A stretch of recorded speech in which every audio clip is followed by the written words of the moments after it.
A service dog can change the lives of children with special needs, and that's what parents were hoping when they paid thousands of dollars for a service animal from an Apex nonprofit. But some parents say instead of a companion and helper, they got an untrained and in some cases aggressive dog. CBS 17's Kelly Kennedy spoke with these families and is getting answers from the Attorney General about his investigation into the company. It's a story you'll only see on CBS 17.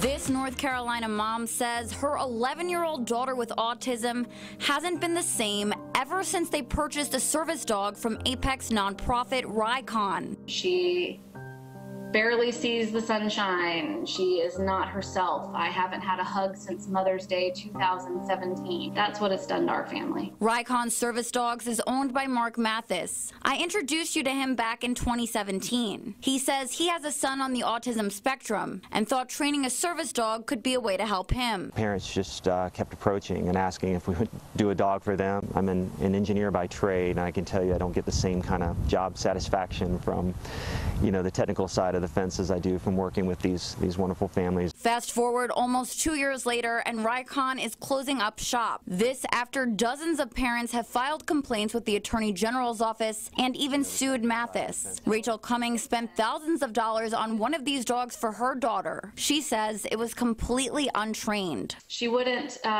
always sit when you told her to sit. She wouldn't lay down. Cummings says the service dog attacked their family dog in front of their daughter, traumatizing her. Cummings returned the dog and asked for a refund. She says Mathis refused. It's about having hope sold to you.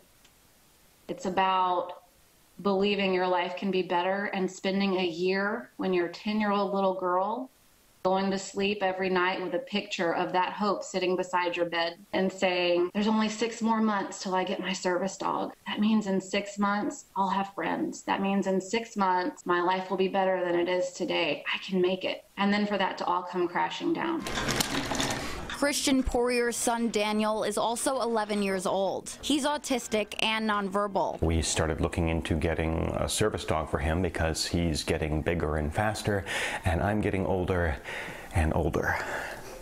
And it's hard to keep up with him. We were hoping to have a service dog to curb him when he's running into dangerous situations. Poirier paid Rycon $2,500 for the dog and an additional $11,000 for training. What we got was a dog that was aggressive, a dog that started fights with our other dogs and eventually bit my son.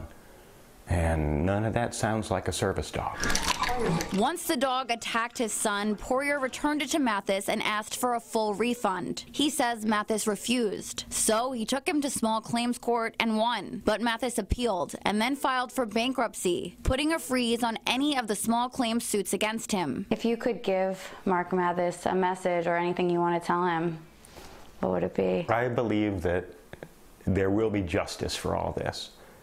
I believe that he's not going to get away with it. It's out in the light of day now. I went by Mathis's house. I'm here because multiple families have reached out to me saying you sold them a service dog that was untrained. Some families have even said that they paid for a service dog but never received it.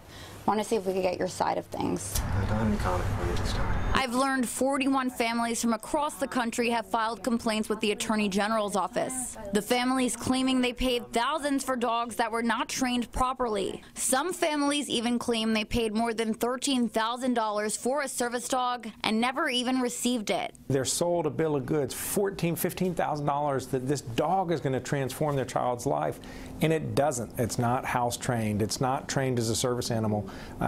That is cruel. If these allegations prove to be correct, we're going to do everything in our power to hold this guy accountable. If this is true, and if this guy was advertising these dogs as trained service animals and they in fact weren't, what laws would that violate? I mean, is there a possibility of civil and criminal penalties? There is a criminal law of obtaining property by false pretenses. If they knew they were engaged in criminal fraud, then yes, that's a crime. Stein says the investigation is ongoing. He encourages any other families who believe they may have been victims to call his office. In Wake County, Kelly Kennedy, CBS 17 News.